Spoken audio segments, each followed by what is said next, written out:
अस्सलामु अलैकुम वरहमतुल्लाहि वबरकातुहू।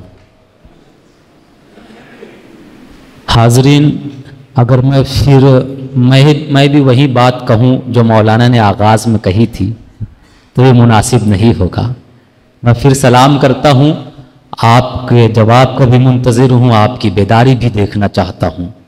अस्सलामु अलैकुम वरहमतुल्लाहि वबरकातुहू।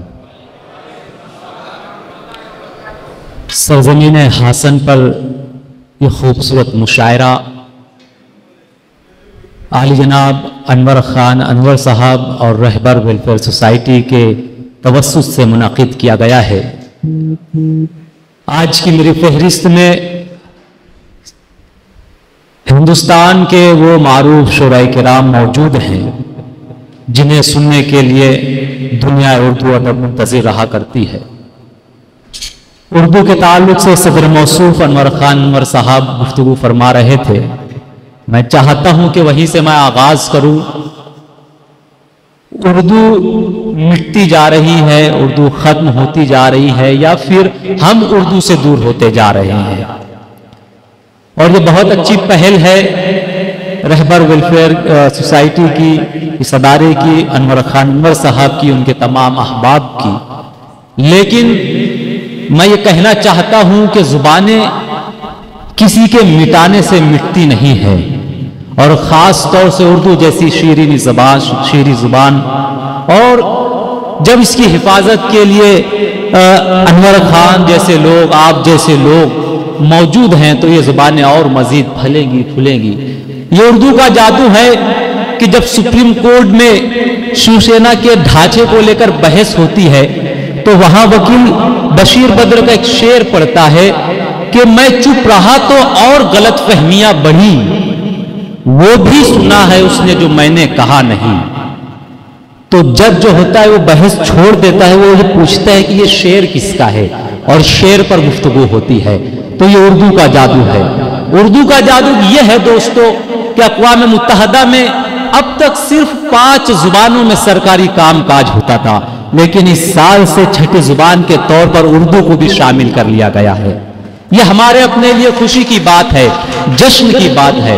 उर्दू का जादू यह है कि जब संसद भवन में बहस होती है, वक्त कम पड़ जाता है, तो वो लोग जो उर्दू की मुखालफत करते हैं वही उर्दू अशार का सहारा लेते हैं और गजलें पढ़ते हैं अपनी बात मुकम्मल करने के लिए। तो फिर सरजमीन मालेगांव से परवाज आजमी कहते हैं कि उर्दू को मिटा देंगे हम एक रोज जहां से, उर्दू को मिटा देंगे हम एक रोज जहां से। कमबख्त ने ये बात भी उर्दू में कही है। तो ये उर्दू का जादू है। उर्दू किसी के मिटाने से मिट नहीं सकती। उर्दू को जितना मिटाने की कोशिश करेंगे उर्दू जुबान उतनी फलेगी फूलेगी। आइए अब मैं रिवायत के तौर पर निज़ामत का आगाज अल्लाह तबारक व तआला के पाक नाम से करता हूं, जो वहदहू ला शरीक है, जिसके कब्ज़े कुदरत में हम सबकी जान है।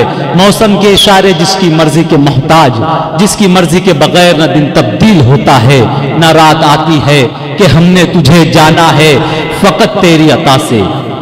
सूरज के उजालों से, फिजाओं से, खला से, चांद और सितारों की चमक और जिया से, जंगल की खामोशी से, पहाड़ों की अना से, पुरहौल समंदर से, पुरस्रार घटा से, बिजली के चमकने से, कड़कने की सदा से, मिट्टी के खजानों से, अनाजों से, ग़िज़ा से, बरसात से, तूफान से, पानी से, हवा से, हमने तुझे जाना है फकत तेरी अता से। हमने तुझे जाना है फकत तेरी अता से। हमने तुझे जाना है फकत तेरी अता से।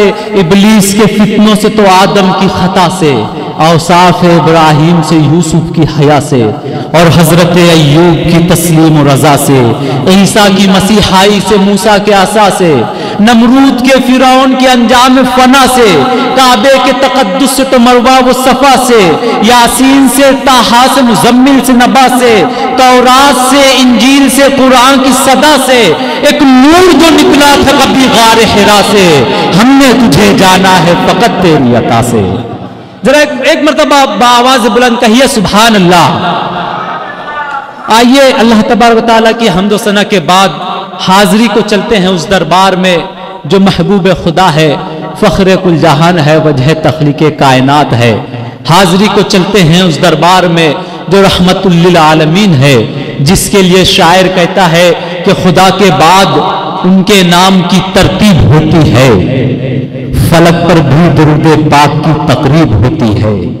خدا کے بعد ان کے نام کی ترتیب ہوتی ہے، فلک پر بھی درود پاک کی تقریب ہوتی ہے۔ کوئی پارس نہیں ان کے سوا آدم کی بستی میں، جہالت جن کے در کو چوم کر تہذیب ہوتی ہے۔ اس وقت میں بارگاہ رسالت مآب صلی اللہ علیہ وسلم میں نعت پاک کا نذرانہ پیش کرنے کے لیے جناب اعجاز پاٹل کو آواز دے رہا ہوں کہ آپ موصوف تشریف لائیں اور بارگاہ رسالت مآب صلی اللہ علیہ وسلم میں نعت پاک کا نذرانہ پیش کرے۔ سبحان اللہ کی صداؤں میں استقبال کرے اعجاز پاٹل صاحب کا۔